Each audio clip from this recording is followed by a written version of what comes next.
ask Joyce will come over. But also the other parts of the world, it seems they don't know anything about Rape of Nanking, about Japanese invasion in China. So why would this become such a secret to the whole world? Everybody knew during the war, everybody knew for years after the war of the incredible, horrible atrocities committed by the Japanese. And then what we see in the 1950s is that suddenly Japan is going through an image makeover, is suddenly becoming a peace-loving country, suddenly all the horrible things is being forgotten, suddenly the countries that Japan invaded are becoming the enemy, and that answers the question as to why did people forget. Is because the United States government conspired with these war criminals to cover up their crimes and allow them to get away with mass murder in return for the stolen goods and the stolen loot that they stole from all these other Asian countries. This is one of the most amazing things about what happened after following the end of World War II, and you use the word secret. And what the secret is over $100 billion in gold, diamonds, silver, the treasuries of 13 different Asian nations which were looted by the Japanese government and which were secretly brought to Japan and to the Philippines. We're talking about treasures that have been accumulated for thousands of years in all these different countries. What we have to remember is that the emperor sent his soldiers out, and there was a saying, the three alls: steal all, burn all, kill all. And people have forgot about the first all, which was steal all. When Japan annexed Korea, what they did is immediately began looting this country of all this national wealth and transporting all this national wealth to Japan. The same thing when they took over Manchuria. They went in and they looted Manchuria and brought all the wealth of Manchuria also to Japan. And then we remember what happened when they invaded Nanking. Again, steal all, kill all, burn all. Why kill all?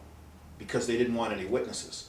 Why burn all? Because they didn't want any evidence. And what did they do is they went through and their main purpose was to loot the capital of China of all its riches. And that's what they did, is they systematically looted that country and looted the capital of China, and then immediately began transporting massive amounts of gold, diamond, bullion, up through Shanghai, right back into Japan. This was the beginning of a massive looting operation that began in Nanking and then continued when they went into Hong Kong, when they went into Singapore, when they went into the Philippines, when they went into Sumatra, when they went into Malaysia. What they did is they looted these countries of their national treasures, golden Buddhas, diamonds, treasures that have been building up for thousands of years in all these different ancient Asian countries. And what the royal household, what Hirohito did, he put the royal family in charge of this, including Prince Chichibu.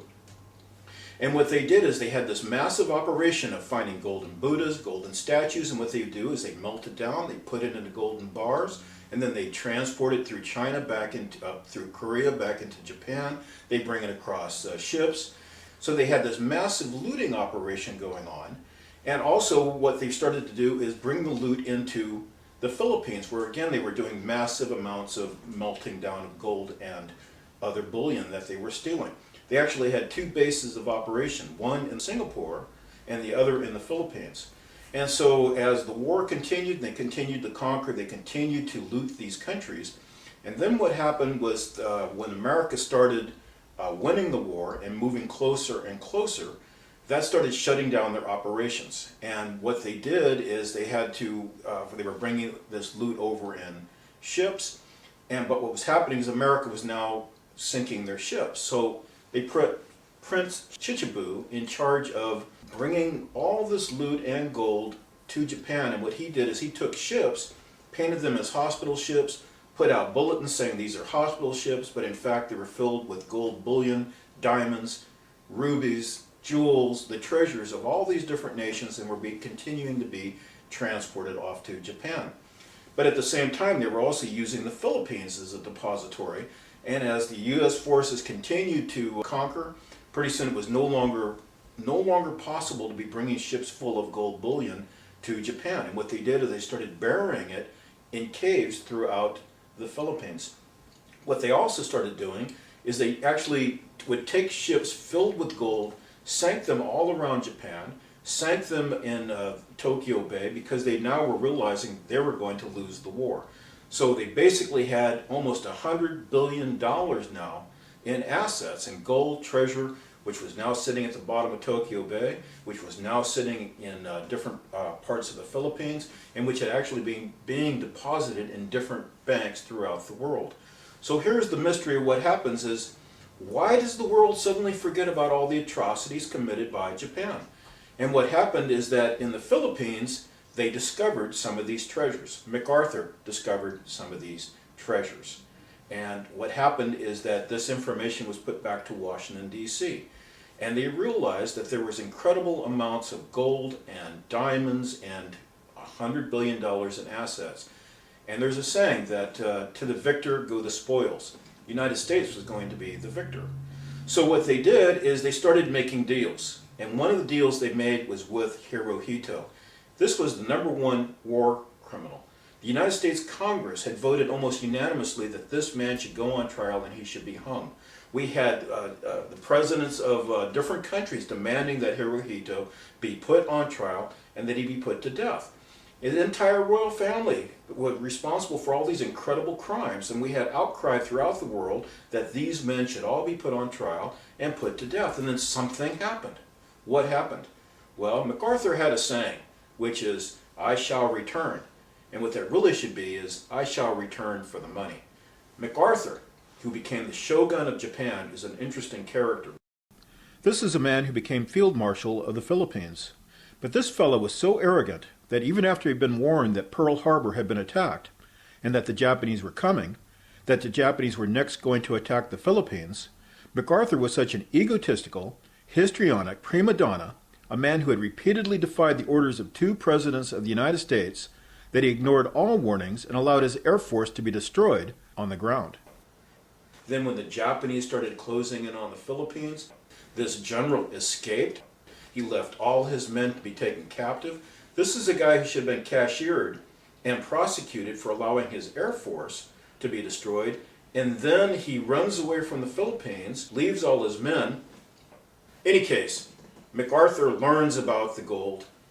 He gets to Japan. Japan's now capitulated. We have people throughout the world demanding that Hirohito, the #1 war criminal, should be sentenced to death. And the royal family, that every single member of the royal family should be put to death. What happens? Well, what happened is MacArthur meets with Hirohito, and they struck a deal. And the deal was this. In return for a big share of the gold, they were going to let all the royal family go. And that's what happened at the beginning of rewriting of history. The United States made a secret deal with these war criminals to allow Hirohito, the entire royal family, that none of these people would be questioned. Why wouldn't they be questioned? Because if they were questioned, they might bring up all the treasures that had been looted. So a deal had been struck. The amazing thing is everything was suddenly put on General Tojo. And suddenly we're being told that, oh, Hirohito was a peace-loving man, and he never wanted war, and he was actually a puppet of Tojo. When in fact the Japanese people and the military had been taught and believed that Hirohito was a living god. To die for the emperor is to live forever.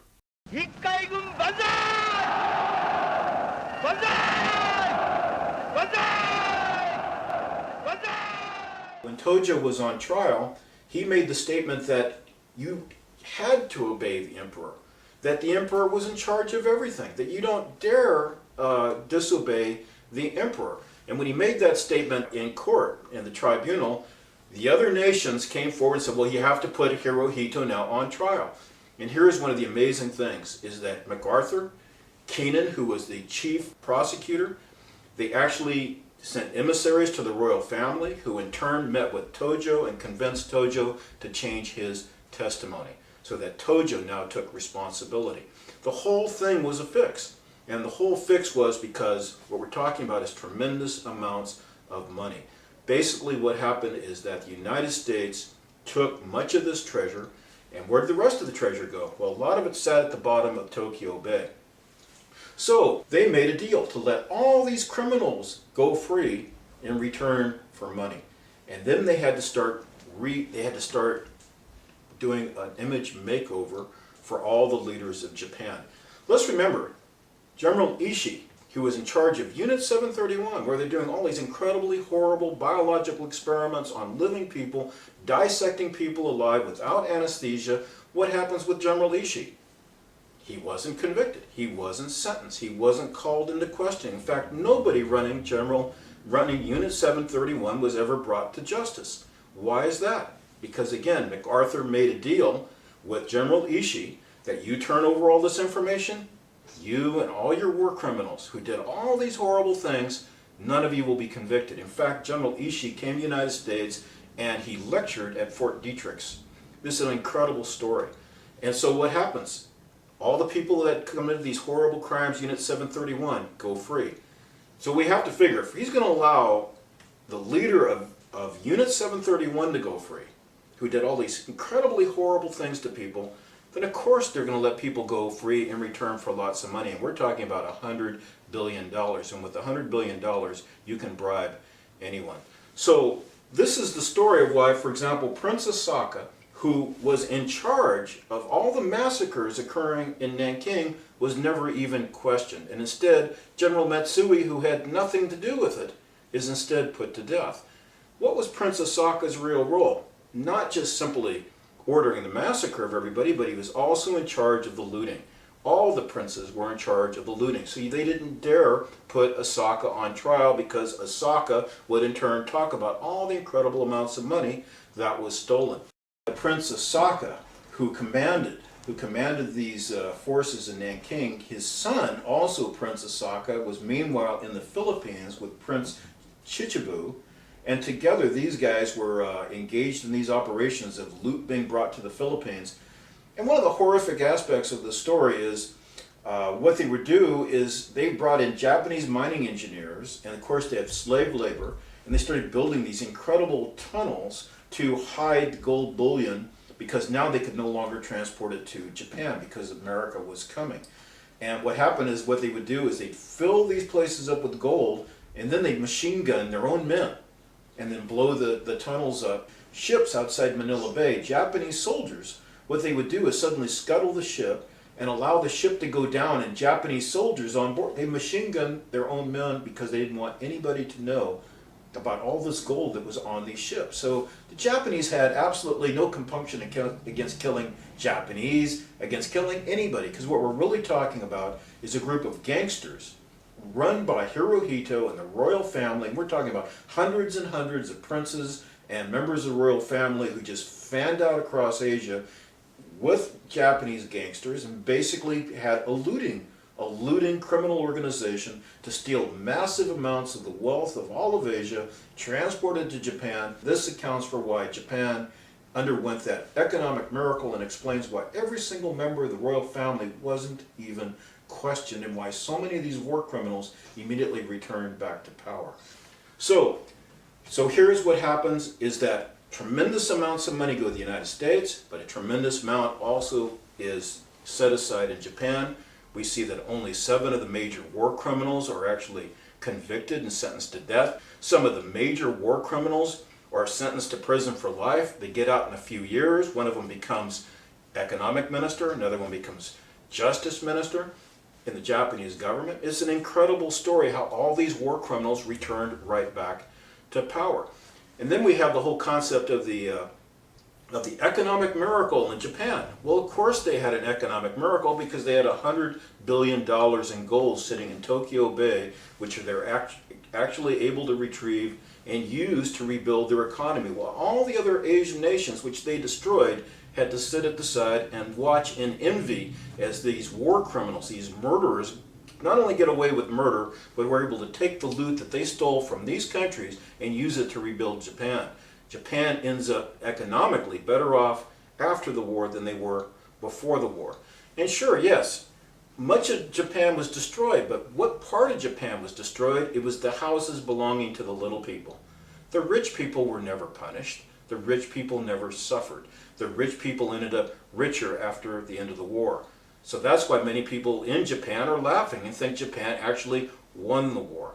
And in many ways, you could say Japan did win the war because they got away with it. The people who committed these crimes got away with it. So the question comes again is, what happened? Everybody in the world knew how horrible Japan was, that they committed all these incredible atrocities throughout the world, and then suddenly the war ends, and suddenly Hirohito, it becomes this mild-mannered, peace-loving guy, and Japan suddenly goes through an image makeover, and suddenly the United States press is praising Hirohito. It's a complete change, and the United States started engaging in a propaganda campaign to completely change the image of Japan, which is now their partner, in which they are the recipient of incredible amounts of stolen loot. So this explains what happened is everybody knew during the war, everybody knew for years after the war of the incredible, horrible atrocities committed by the Japanese. And then what we see in the 1950s is that suddenly Japan is going through an image makeover, is suddenly becoming a peace-loving country. Suddenly all the horrible things is being forgotten. Suddenly the countries that Japan invaded are becoming the enemy. And that answers the question as to why did people forget? Is because the United States government conspired with these war criminals to cover up their crimes and allow them to get away with mass murder in return for the stolen goods and the stolen loot that they stole from all these other Asian countries.